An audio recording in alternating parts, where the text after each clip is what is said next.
Kata Anas bin Malik, beliau ini adalah pembantu Rasulullah. Nah, man asraja fil masjidi sirajan.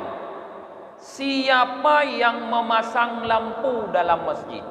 Nah, yang lampu itu kemudian hidup bercahaya menerangi masjid. Lam tazilil malaikatu wa hamalatul ars. Maka senantiasalah para malaikat, lebih khususnya lagi malaikat yang menanggung aras, yastaghfiruna lahu, selalu beristighfar untuk orang tersebut, madama dzalika fil masjid, selama lampu yang ia pasang itu masih tetap ada dalam masjid.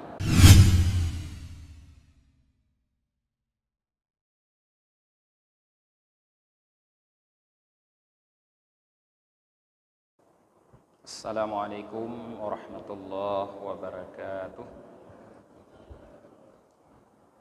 Bismillahirrahmanirrahim. Alhamdulillahi rabbil alamin, wa bihi nasta'inu ala umurid dunya waddin. Asyhadu an la ilaha illallah wahdahu la syarika lah, wa asyhadu anna Muhammadan abduhu wa rasuluhu la nabiyya ba'dah. Allahumma salli wa sallim wa barik ala Muhammad wa ala alihi wa sahbihi ajma'in, amma ba'd. Allahumma allimna ma jahilna wa dhakkirna ma nasina wa fahimna ma lam nafham. Subhanaka la ilma lana illa ma 'allamtana innaka antal alimul hakim.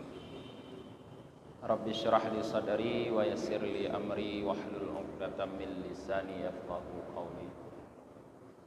Jamaah salat maghrib yang dirahmati oleh Allah, kembali kita lanjutkan kajian tasawuf kita malam ini, masih dengan judul kehormatan masjid. Waruya anil Hasan bin Ali radhiyallahu ta'ala anhuma annahu qala, diriwayatkan daripada Al Hasan bin Ali, semoga Allah ridha untuk kedua beliau, bahwa sesungguhnya beliau Al Hasan berkata, salah satun fi jiwarillahi ta'ala, ada 3 orang yang senantiasa berada dalam perlindungan Allah subhanahu wa ta'ala. Rajulun dakhalal masjidah la yadkhuluhu illa lillah, fahuwa dhaifullahi ta'ala hatta yarji'a.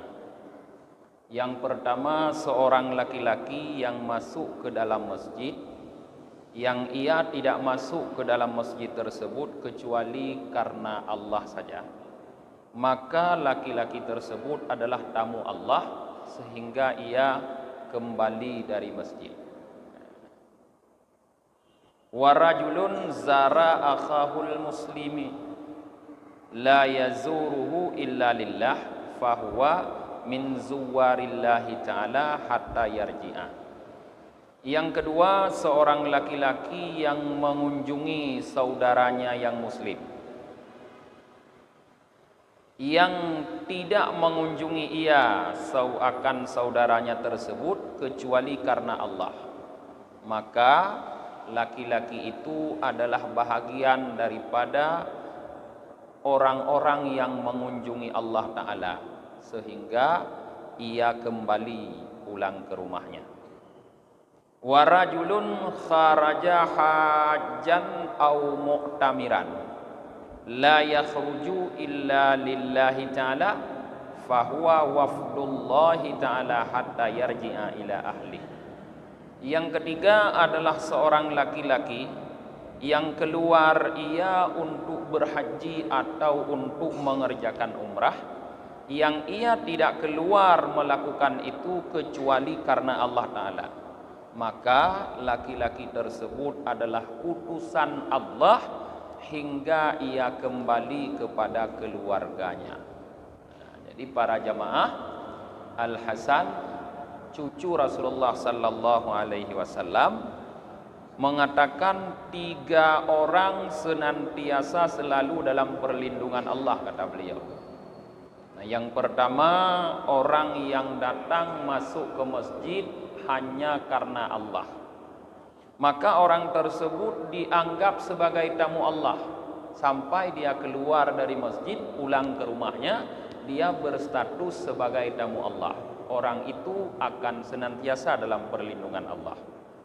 Yang kedua, seseorang yang datang mengunjungi saudaranya, berziarah ke rumah saudaranya, yang dia tidak bermaksud lain di saat menziarahi saudaranya kecuali hanya bermaksud karena Allah, untuk menjalankan perintah Allah, menyambung silaturahmi.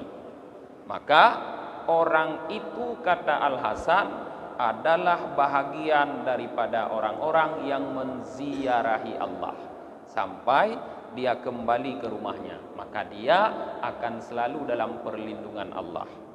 Yang ketiga, orang laki-laki yang keluar dari rumahnya untuk melakukan haji dan umrah karena Allah, maka selama ia melaksanakan perjalanan haji dan umrah itu, dia dianggap sebagai utusan Allah, maka senantiasa dia dalam perlindungan Allah hingga ia kembali kepada keluarganya. Jadi 3 orang itu terus akan berada dalam perlindungan Allah, kata Al-Hasan.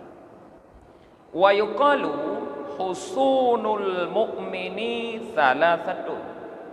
Dikatakan benteng atau pelindung orang mukmin itu ada 3. Al-masjidu wa dzikrullahi wa tilawatul Quran.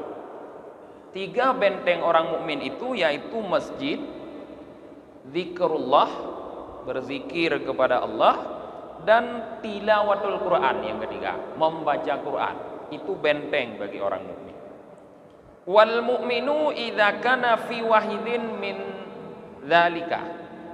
Seorang mukmin apabila ia sedang berada dalam satu keadaan daripada 3 keadaan itu, sedang di dalam masjid, atau sedang membaca Quran, atau sedang berzikir kepada Allah, fahuwa fi husnim minasyaitan, maka orang mukmin itu sedang berada dalam perlindungan daripada syaitan.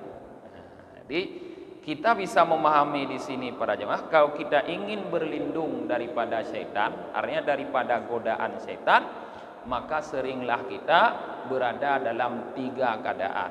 Di masjid, atau kalau di luar masjid perbanyaklah zikir kepada Allah, atau perbanyaklah membaca Quran.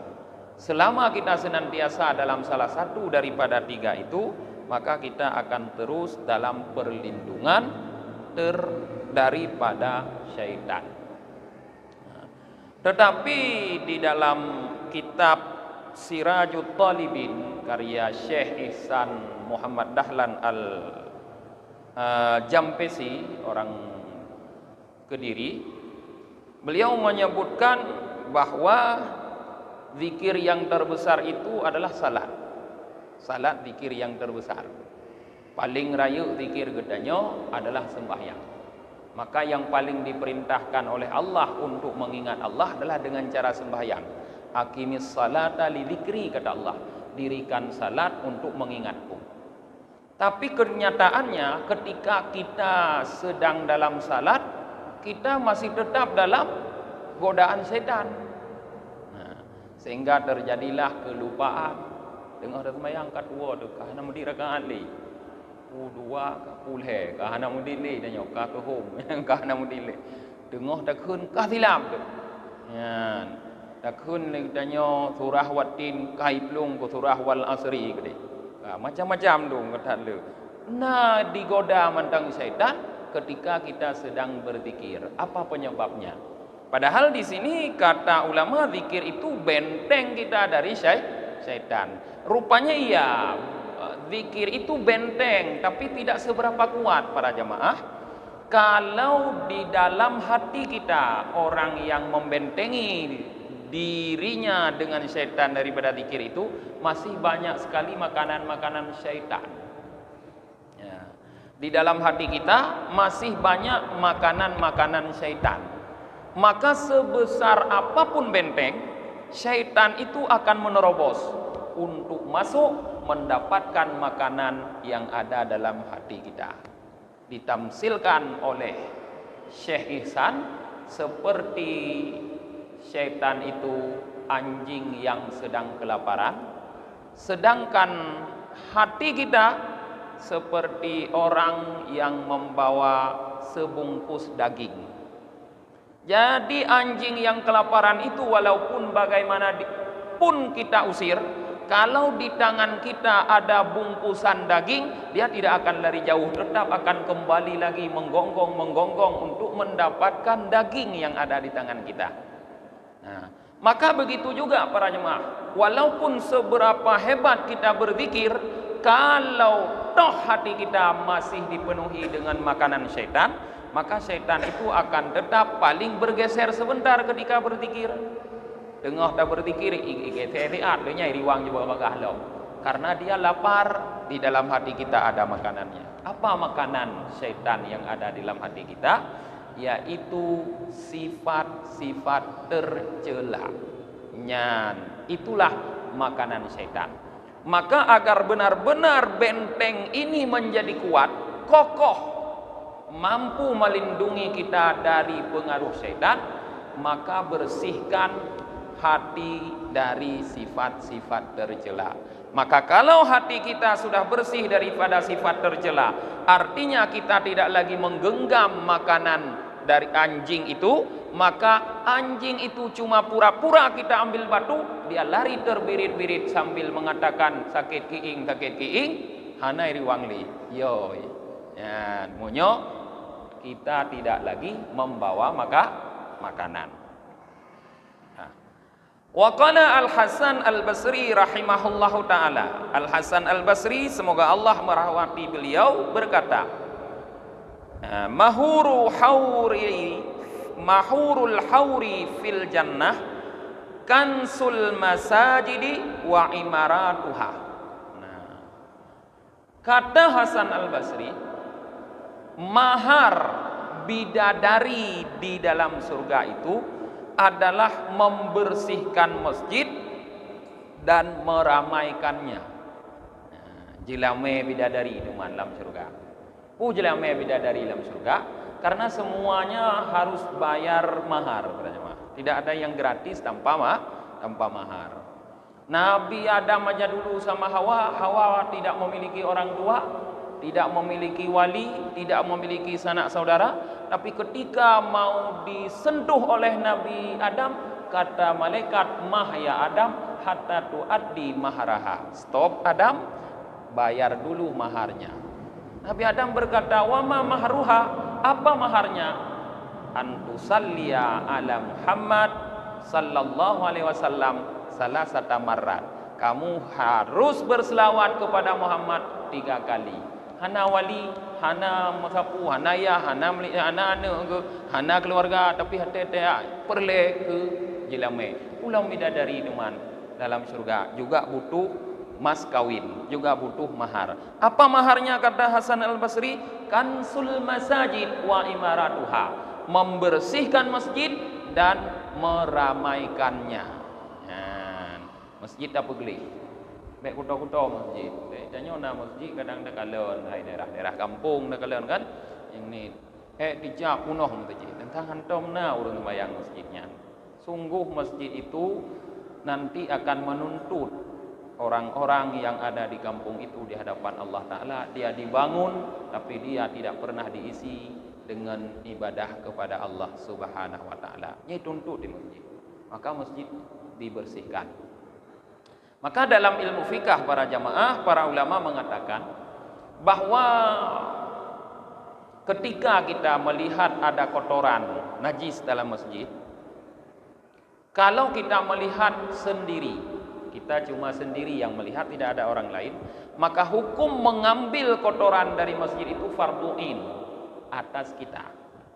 Tapi kalau ada beberapa orang yang melihat, maka hukumnya berubah menjadi fardu kifayah.